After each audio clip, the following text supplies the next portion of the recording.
Hey, Facebook, how are you? It's Trish Carr, and I'm so happy to be here today with my special guest on Sister to Sister. We are going to have a frank conversation today about racism, and that's what we do here on the Sister to Sister show. Is we just talk about what's happening, what's going on in the world, and how we can make a difference. This broadcast is for people of color, for white people, it's for anyone who'd like to expand their thinking, open their minds, and open their hearts to racism and how it really affects people. So that's what it's about, and that's what we're here doing today. So I would love for you to make a comment as we go, share this. You see that little button on the bottom that says share with the little arrow? Click on that and share this conversation because we're going to be talking about important stuff. And my guest today is the fabulous, the fantastic Valerie Dixon. And Valerie has written a book, and her book is called Too Black to Succeed. Too Black to Succeed. And you can see there's the link for it on Amazon so that you can go check it out. It's in Kindle, it's also in paperback. And this woman, Valerie, I'm so impressed with what you have done in terms of writing this book, your background, and what you're all about. Let me just introduce you quickly to the audience, and then we'll get into the meat of the matter. And that's about Okay. racism. So, first of all, I know that you have a son and four grandchildren. Are you lucky enough that they live in Jamaica near you? Yes, I'm very lucky. Mother's Day was so special. That is so special. How old are the grandkids? They range in age from almost 24 to Mm, 10. wow, that's amazing. Congratulations. You must be so Thanks. proud of your son. It's a wonderful thing. And your book, you're really passionate about the Jamaican culture and its untold history. And I know that you're also responsible for unearthing the legacy of Marcus Garvey, who some of you may have heard of Marcus Garvey. He was an activist in the 1920s, and his goal was to unite Africans across the globe. He was an activist, a journalist, an entrepreneur, and I know you unearthed his history because I believe he was born in Jamaica. Was that right? In St. Anne Bay, the capital of St. Anne. St. Yes. Anne's Bay, the capital of St. Anne. Yes. And first of all, your education is unsurpassed. You're certified by the University of Melbourne, Australia, in language and tools of financial analysis. You have a master's degree in business from North Caribbean University, a bachelor's in education from the University of West Indies, a diploma in business education from the University of Technology. So your background is really broad. And you're also the company director and secretary of your family business for the past 30 years. What is your family business We're around? in construction and project management.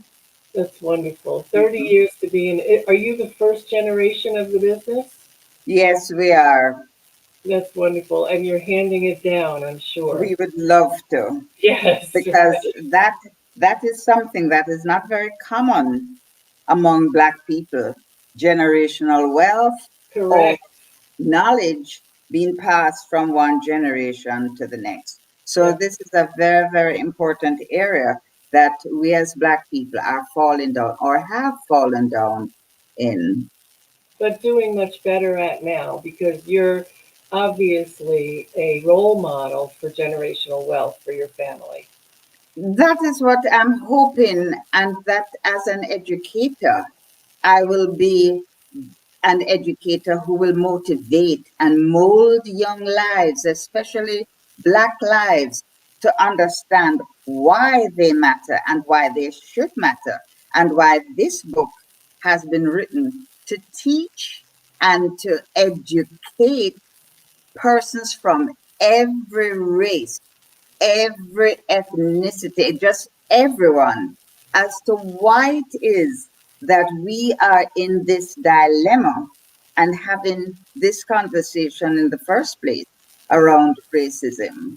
We Mm-hmm. need to get the backstory as to how this happened and really why. And many people, including many Black people, both on the continent and in the African diaspora, do not have a clue about their history, about their identity. And maybe this is why we are in not such of a comfortable place right now, because knowledge has been withheld from us for the most part.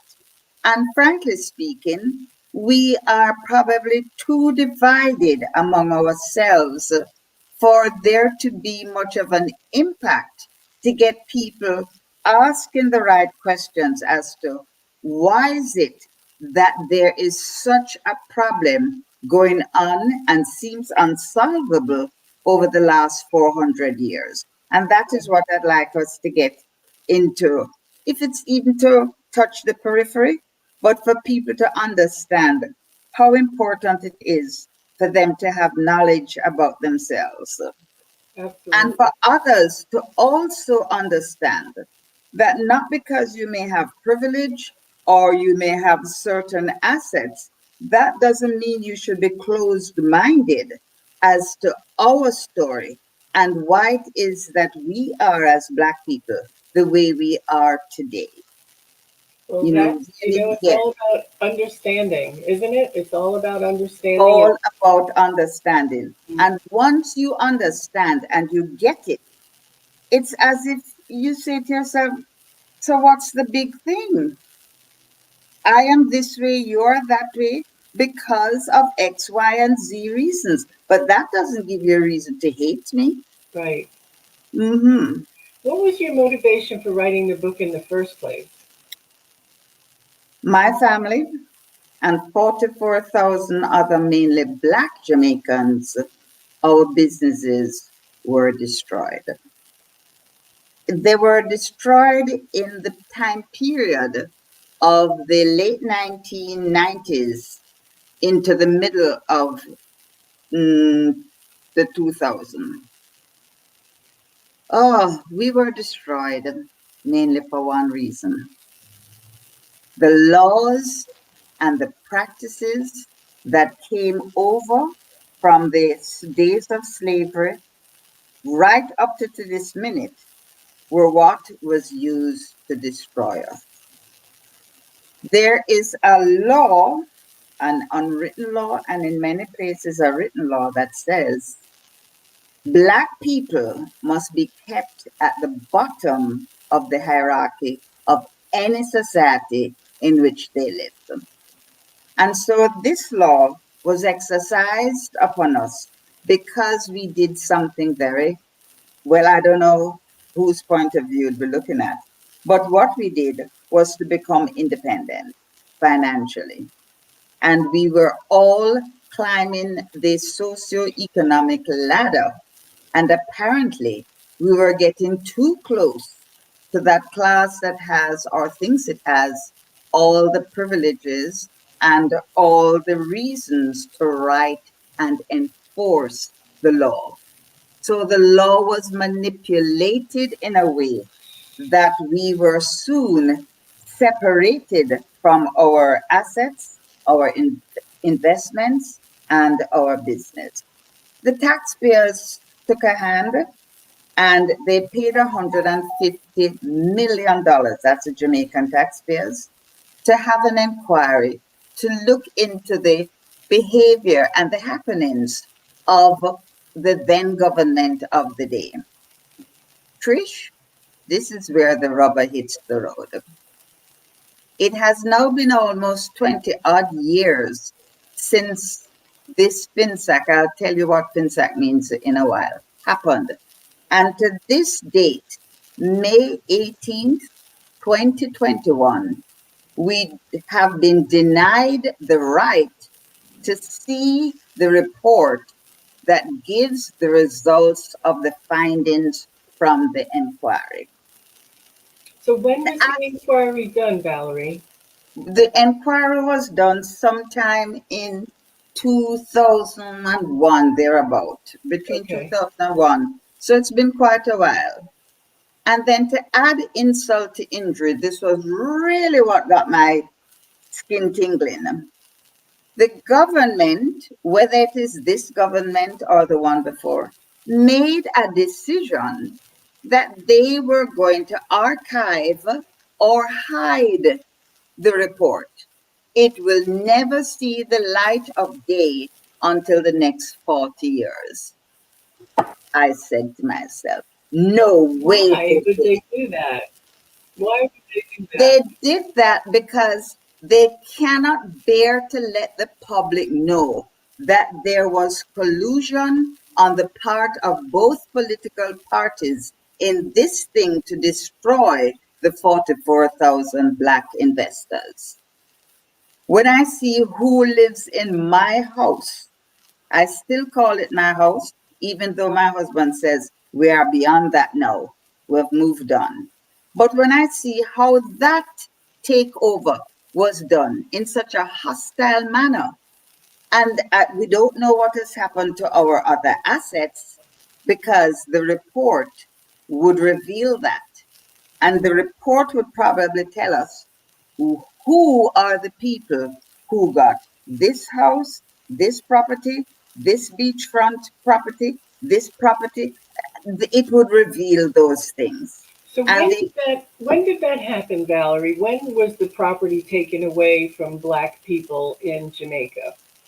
And it was well, taken away under the guise of the government needed it for ah, whatever reason. under the guise that we did not know how to run our businesses. And so we were labeled as bad debtors. And they poisoned the minds of the rest of the population into thinking that we were greedy and Oh, we just went to the bank and borrowed money and we didn't know what to do with it. And so it's, in other words, the sentiment is a good. It served them right. Them too greedy. Them, right. and those are people who know nothing about the 44,000 Black investors and how they came to be investors. All of this is highlighted in a chapter. I address that there, but I just want to explain to the world that we were the employers, we were the producers, and we were the manufacturers. We were the bona fide people who caused the economy to grow and who developed employment to lessen the employment crisis. How can a company that is over 100 years old, our company was over 25 years old, other companies were over 50 years. How dare you look at us after we have struggled to attain what we have attained and dare to call us bad debtors, and then you turn around and take our assets and bring in a foreign country, sorry, a foreign country to control the real estate of the 44,000 Black investors who were FinSat. And ironically, FinSat means the Financial Adjustment Sector Company, FinSAC. Now, if you are on top of your game as a government and you know what you are doing, why is there the need for you to form a company specifically to adjust your financial sector? This foreign company now owns nearly more than half of the real estate in Jamaica. And they are selling out honest to goodness, hard working Jamaicans, their houses, their land, their farms, their whatever, just because from the time of slavery until now, The laws have been manipulated. First, they have to be made. Right. The laws are made, and then they are manipulated in such a way that there are millions of loopholes that can be used to justify the cruelty that people who are in power can wield against unsuspecting and innocent Jamaicans. And I want to emphasize that this is very relevant because this is something that happens to Black people the world over, where people just come in as interlopers and they take the best of everything in the form of gold, diamonds, minerals, bauxite, properties now. And we as Black people have been so brainwashed that most of us are punch drunk, where we're having the attitude of, I not care anything they want to make them do it. And Yeah. so this is how white supremacy, Black dominance, and sheer oppression and suppression has happened and allowed to happen for the past 400 years and climbing. But I was determined that I didn't care what happened. Come hell or high water, I was going to expose what happened to my family and 44,000 Jamaican investors who have now almost been totally wiped off of the investment scene. And we see all types of foreigners who don't look like us come in and take charge.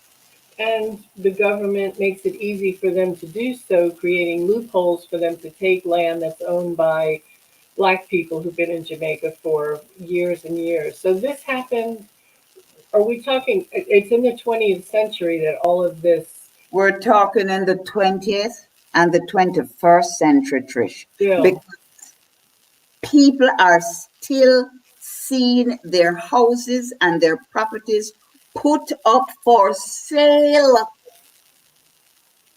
so how Put does up that for happen? sale How does that by happen? this Jamaica, and they have the gall to call themselves Jamaica Redevelopment Foundation. So what do? They say a piece of property needs to be quote unquote redeveloped and they just take it from the homeowner? The redevelopment is what the government claim Right, FinSAC means. right. But what they did was to invite this foreign country, or yes, foreign country, from out to and other foreign investors to come and take ownership of these properties and assets that belong to Jamaicans. At Trish, let me just tell you to here like it is. When our assets were seized because they claimed we were bad debtors, Yeah. when all we did was to go to banks to borrow money to improve our businesses, to buy state of the art equipment, to enable us to compete on the world scene, and for us to be able to lessen the need for foreign exchange because we were using local goods, local material, local resources to produce and manufacture That's at what you home. want. You would have thought that Yes. we would have been welcomed with open arms. And we also were able to have meaningful employment going on in the country. If I'm not taking tails out of school, our company at the top of its game was able to employ 200 and more people. We could employ from persons who had degrees right down to the murderer who is pushing a barrel and waiting on his sentencing. That's how diverse the employment was. You had insurance companies that were employing over 1,000 people when they were destroyed. Now, Trish, if you destroy the people who create employment in your country, and we are forced to cut our staff, we went from, as I said, 200 down to maybe 10 if we were lucky. What is to happen to these It's a big difference. 190 What employees happens? who have been cut adrift and are now free to go and fend for themselves? Most of them simply turn to crime and violence because employment has so dwindled. The pie just Yes. shrank overnight. And then the hypocrites within our society turn around and they holler morning, noon, and night. Oh, what has Jamaica come to? What has this? What has that?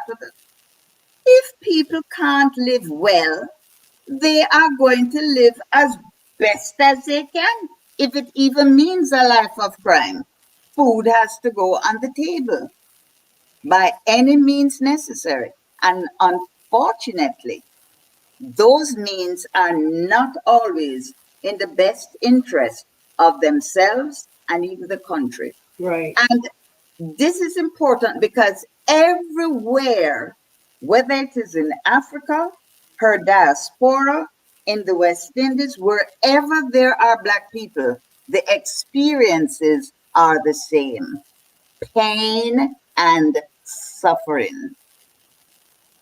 Inequalities, injustices, they just pile up one on top of the other. I've been feeling this experience since I was 6 years old. And so, in a nutshell, this is what happened to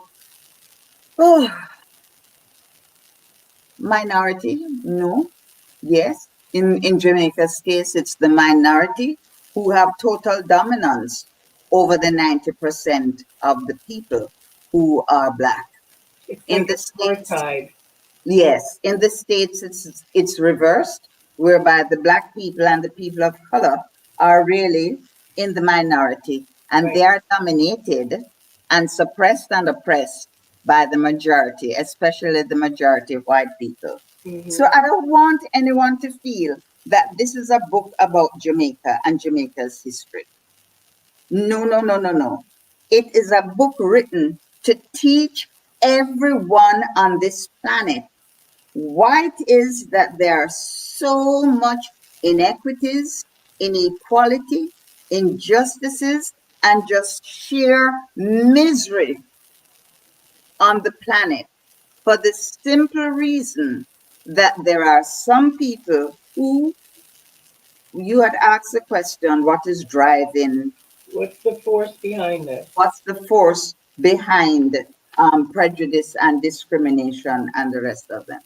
It is just sheer power and fear. So fear. Expand a Yes, little bit on that. my mouth is getting a little dry. Let me just Go have ahead. water. Me too. I'm gonna have a cup of coffee. Yes. Yeah, Um, I hear fear. Fear is one of those words that comes up often.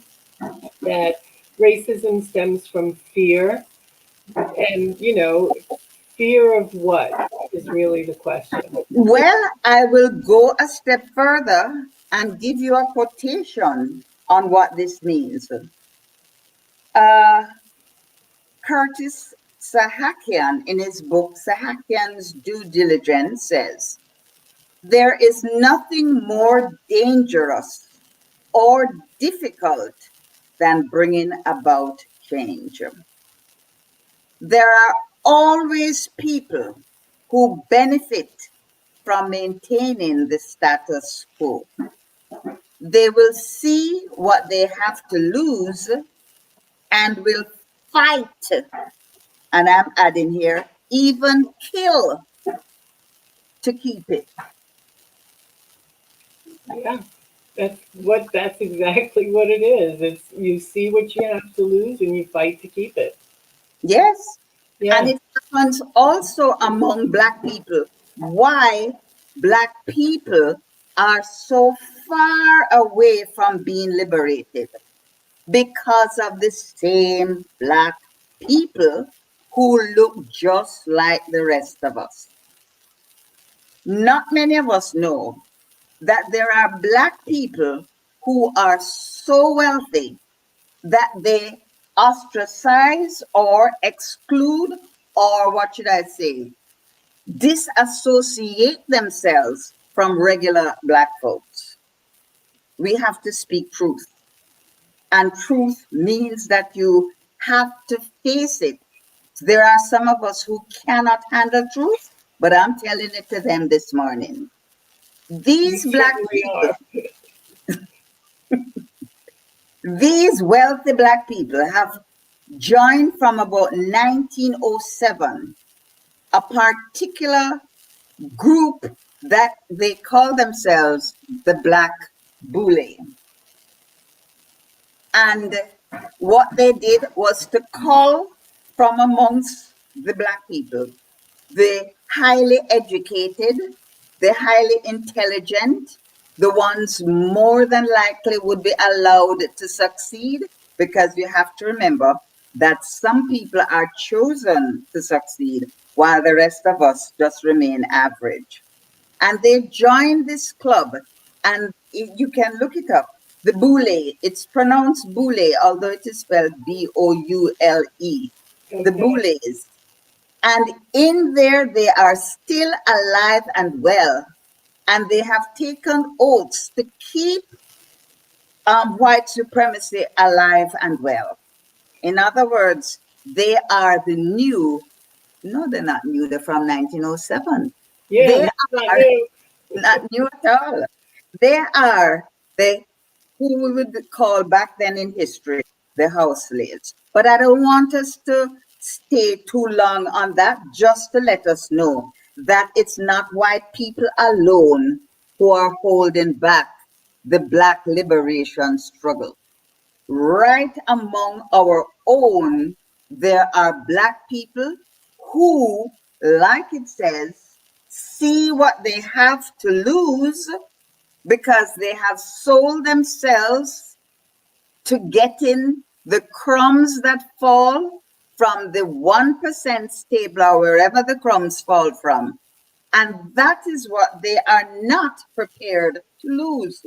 So if it means they are going to sell out the rest of us to whatever and create whatever mess there is, they will do it because they have very cushioned and secure financial positions in their particular club.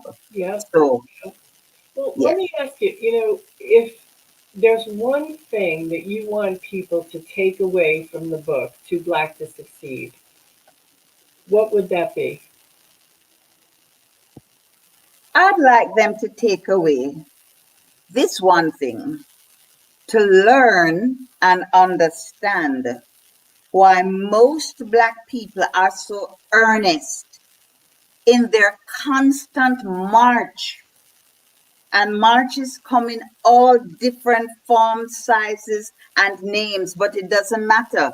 It's the same marching from 400 years ago to this blessed day when we have Black Lives Matter. It's the same march and quest for equality, equal rights, and justice.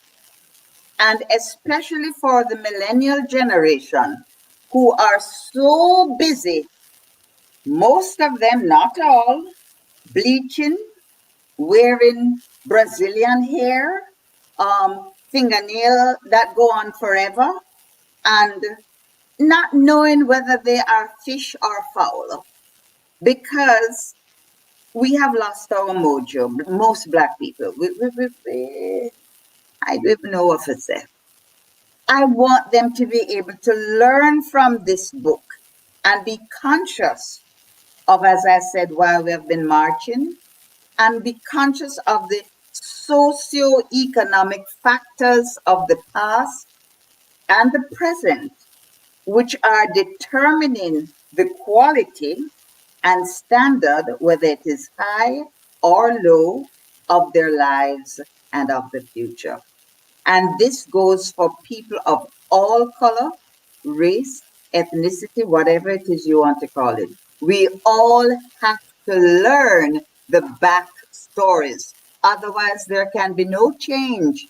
Because to my mind, and I have to admit it, although it's to my mind, that neither black nor the average white person can solve the problems associated with social injustice, racism, and discrimination in our behavior due to the misinterpretations of history, religious teachings, and misinformed perceptions that invariably and unconsciously we are all subscribing to white privilege and thereby maintaining the racial status quo, which places disproportionate value on the white skin.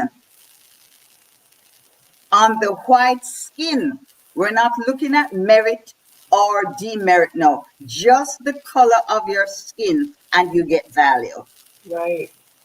And people with black skin, on the other hand, are given little or no value in the society, no matter how wealthy, no matter how well positioned, no matter how brilliant they may be, geniuses, professors, whatever. Those people who look like me and have even darker skin are given very little or no value, and we can't hide them. Yeah, and I'm sure that you've seen that personally, individually yourself. Oh Lord, Trish, I saw that from the time I was 6 years old, and it is well chronicled, my experience. Sorry. No, that's okay. I really appreciate this conversation, and I invite everyone to get the book because what Valerie is saying about the backstory is so crucial in understanding. Because we all have our own biases, and when we have a belief, we look for evidence to make our belief be true. That's what we do. That's what human beings do. That's what the brain does. So we have to really push ourselves to open ourselves up to other points of view because our own point of view is skewing all of our beliefs. So I invite everybody to get the book. It's available on Amazon. It's a Kindle book. It's also a paperback book. And it's called Too Black to Succeed. You'll see that there's a link here. Just go into Amazon and type in Too Black to Succeed, and it will come up. And Valerie, I thank you so much for being with Do I us have any today. time left? Do I have Yes, any I want time? to ask you, what do you want to leave our viewers with today? I want to leave them with a story. And this story is mainly for the Black people who are having a very difficult time with their identity. It is a story that comes from the Blackfoot Indians. And it tells that a young Indian brave, while climbing some steep cliffs, I may be reading this, came across an eagle's nest with several eggs. He managed to steal one, and he took it to his village and placed it in a hen's nest. After it hatched, the young eagle walked about with its head lowered to the ground in the same way the chickens did, scratching in the dirt, pecking at worms and seeds. One day, when the eagle was fully grown, he looked up and saw a magnificent bird soaring in the heavens. He went to the old grandmother hen, who knew everything, and asked, "What's that bird, Grandma?" "That's an eagle," the old chicken said. "How wonderful it must be to fly like that." And the grandmother said, "Yes," nodding in agreement. "But you must forget about flight. You are a chicken. So the eagle spent his entire life scratching in the dirt with the chickens. Moral of the story is that most Black people don't know who or what they are and take little to no responsibility for being themselves because they don't know what it is to be themselves. Many just react mainly to the propaganda and the external forces, like the grandmother that says, forget about being magnificent, forget about being great, forget about your magnificent history that came before we were suppressed and oppressed. You are nothing. And unfortunately, most Black people were so broken, just like when they break those wild horses who look so elegant racing with the wind. They know themselves. But when they are broken, you can tie them to a chair and they would never ever move until you come back and jump on their backs. And so the bleaching, the wearing of the false hair from mainly Brazil. You know, there are people, women, I believe right now, who would willingly pay Jamaican dollars upwards of $30,000 to buy hair from Brazil to put on their crowns. And if I went to them and said to them, please support me and buy a book, they would hiss their teeth and say, sure, and I love to read when I read them. And that is the attitude of most Black people. We're not willing to change, to take responsibility for ourselves, to learn like my mother in the book, what tough love is. When you read how I was treated, you'd say, boy, the mother, they're hard. She was, yes, but she understood the society and she understood that if you are Black any at all, it is a challenge. It is not just to say you are Black, so you must sit down and do nothing. No, it can be interpreted as a question, a challenge. Too Black to succeed? Oh, what a really a say. You understood that, Trish? Yes. Yes. Yeah. And we need to get rid of that attitude.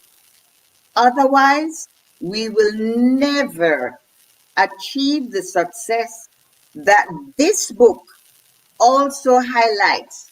Not just it's a sad story. No, no, no, no, no, no, no, no, no. Far from that.